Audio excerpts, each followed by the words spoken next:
past August, all eyes were on Rio de Janeiro, Brazil as host of the 31st Olympiad. Canada fared well at Rio 2016, making all Canadians proud by earning 22 medals over the near 3-week competition and showcasing the ever-expanding ability of Canadian athletics. The path to the Olympics is seldom an easy task for our athletes. Training programs can take athletes across the globe, and the mechanisms for success are not always readily available. The journey for many elite athletes competing on a world stage is a fascinating one, and a source of inspiration for all Canadians. Today we welcome 4x100-meter men's relay Olympic bronze medalist, Canadian sprinter Akeem Haynes, for a look at how he's obtained his successes and a glimpse from his perspective as to where he's been and where he's going from here.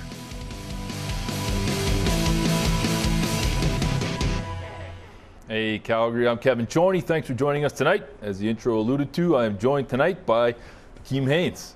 Man, thanks a lot for being here. Thanks for Appreciate having me, it. man. So, okay, you're coming off this big bronze medal win. You've written a book. You're 23 years old. Man, you're making us all look bad. Like, you've been keeping busy, right?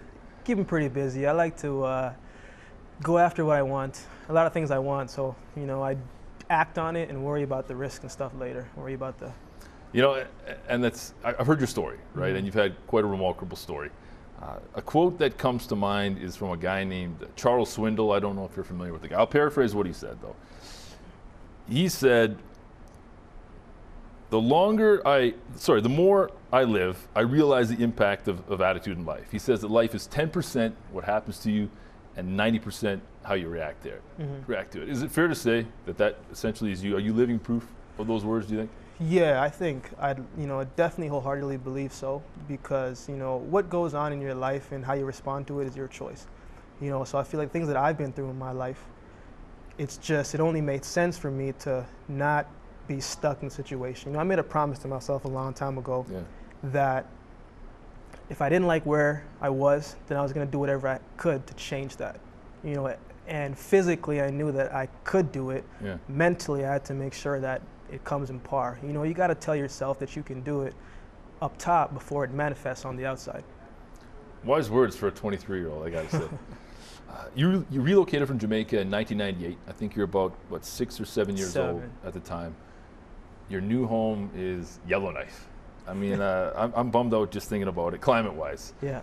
Do you remember what was going through your head coming from Jamaica, landing in Yellowknife? I didn't know why we were leaving. Well, I kind of knew why, but I know the main thing was to get a better life. I remember my dad saying, Akeem can be 101 things in Canada, but if he's in Jamaica, we don't know what could happen. So I remember coming there, and it was in the middle of, it was about to snow. Okay. So I didn't know what this white substance was, right? So anyways, I tried to catch it, and then it just drops, and I tried to catch it, and I tried to eat it. Yeah. A terrible mistake. I thought it was salt, and nobody told me otherwise. Wow, yeah, that's a quick lesson in, I guess an Arctic climate, right? So your mom and yourself have obviously been through a lot.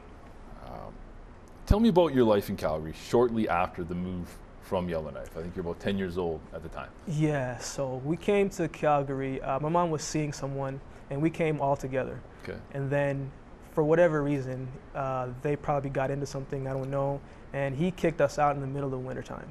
So I remember my mom and I at the bus stop, and she didn't know what we were going to do and what was going to happen. So she called a friend, and by the graceness of her friend's heart, she took us in, and we shared that house with 6 other people, and we stayed on a mattress in their basement. So that was kind of tough to deal with. You're like 10 years old at the time. Yeah, 10 years old at the time.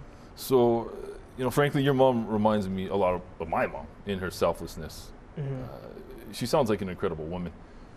How important and what role, I guess, did she play in your success to this point?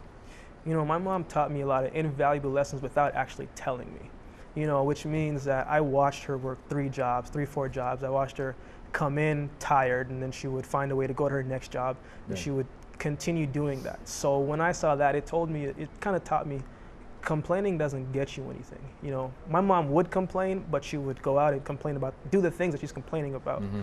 So I wanted to do things differently. I stopped complaining when I was 13 years old, simply because I I got tired of feeling sorry for myself and feeling bad about the things that was happening.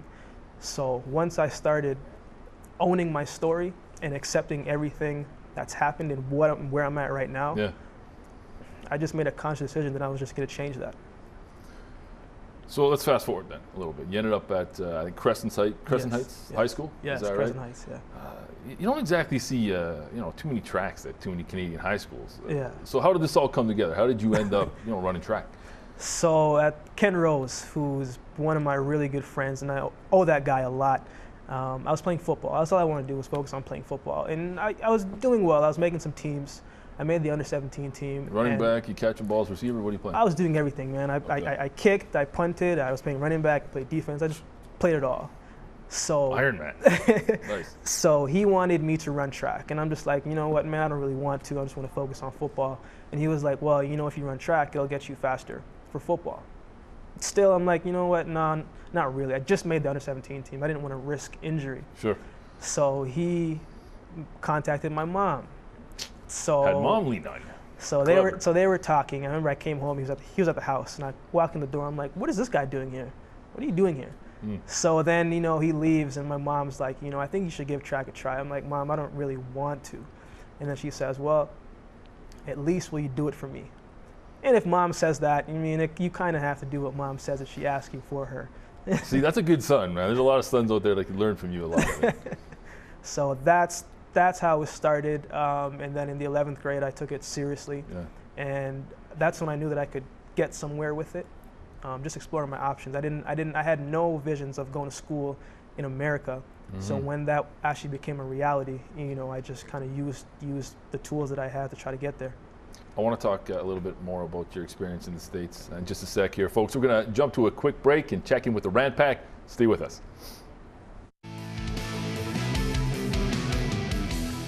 I don't think Canadian Olympic athletes are supported enough in Canada, and I don't think they're paid enough.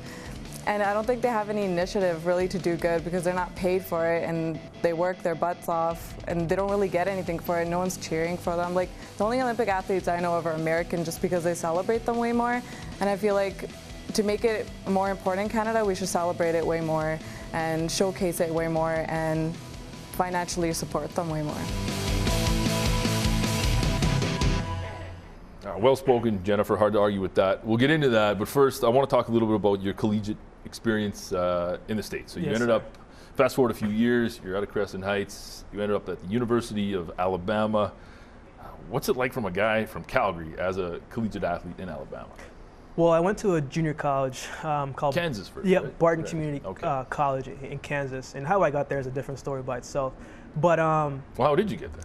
Well, so one of the maths that I took in high school, the NCAA didn't accept anymore, so that automatically ruled me ineligible. So I had to go to junior college and had to take that route. But even before that, I took the SAT 3 times and didn't get the score that I needed. So it just seemed like nothing was going my way as far as that side. But opportunities came up and I took that one. Yeah.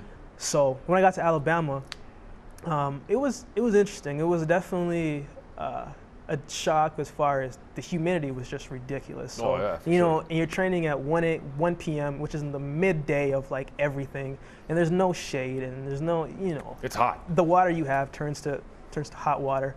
But, I had a tough college career. I didn't really have too much individual success. Ran a quick 60 though, no? After I graduated. Oh, is that okay? But it was definitely a learning curve. I had to adapt to different things, and it was just tough for me. But at the same time, I was on a full ride, and I came away with a degree, and that was the most important thing from that. Yeah, certainly.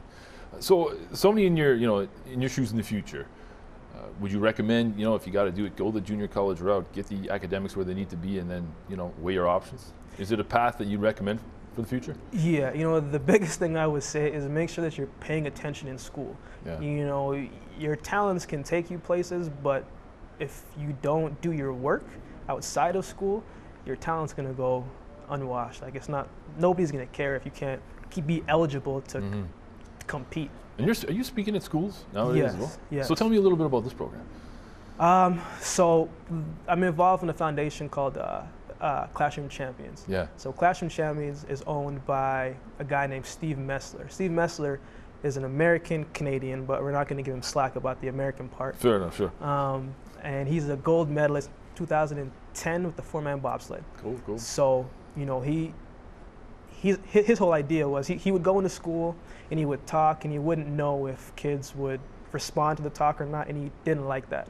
So him and his sister, they started a foundation called Classroom Champions, which Classroom Champions basically is they go around to underprivileged schools in Canada and America and sets them up with athletes, Olympians as mentors.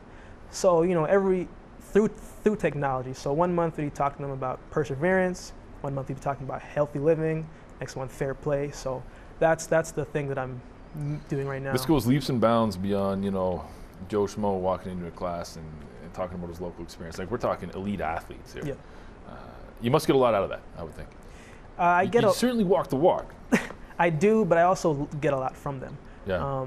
You know, because kids don't really care what you do. Like, they don't care that you're a medalist or whatever. They just want to see you there, you know, and they want you to be involved in them, eh? Like friends. Yeah. You know, so whenever I see that and I'm taking the break from my training and the rigorous workouts that we do, and then I go see them, it makes life, like, it's like, why are you so serious? You know, these guys are here just enjoying your presence. So, you know, it makes me realize that I have to really think about what's important, and that's enjoying life as a whole. Man, that's great advice for anybody, right? I think a lot of us kind of lose sight of that pretty easily sometimes, right? So you're actually a 2-time Olympian. Yes, sir. You were in London in 2012. How did the games help you prepare for 2016? Well, in 2012 I was there. I was 20. Yeah, young guy. And right? It was a good experience to be there, but it really just showed me that I didn't just want to be there just to be there. You know, I feel like a lot of people, they go to certain places and they're just happy to be there and they accept that. It's like, why accept that? You know, you train just like everybody else. You work hard as everybody else, and you're supposed to be there. So if you're supposed to be there, do your job. You want to compete. Execute as best as you can. Obviously, things will happen. Yeah. But if you get, you know, if you don't place well, you should be mad at that. Did you compete in 2012? No, I was just watching. I was an alternate. All right. So talk a little bit about federal funding then. It's kind of a contentious issue for a few folks, you know, which is fair, right? So, just so I'm clear on things, you were not receiving federal funding after London 2012. So here you are, you've been recognized as an elite Canadian athlete, and there's no federal money, on the table at that time. Is that correct? Yeah. So I actually didn't get funded till last year. Yeah. I was still going through the collegiate system, and you can't really get funded because it's against the rules. But I didn't get fully funded by Athletics Canada till last year. Which it's surprising to me. That seems a little bit late in the game. Is that frustrating? It is, but you know, my biggest thing, I always control my controllables. Yeah. I can't control what anybody else does or whether they want to invest in me or not, you know, but it can be tough because Canada demands a lot of their athletes. It's true. And it's hard if you're worried about the financial stresses of life.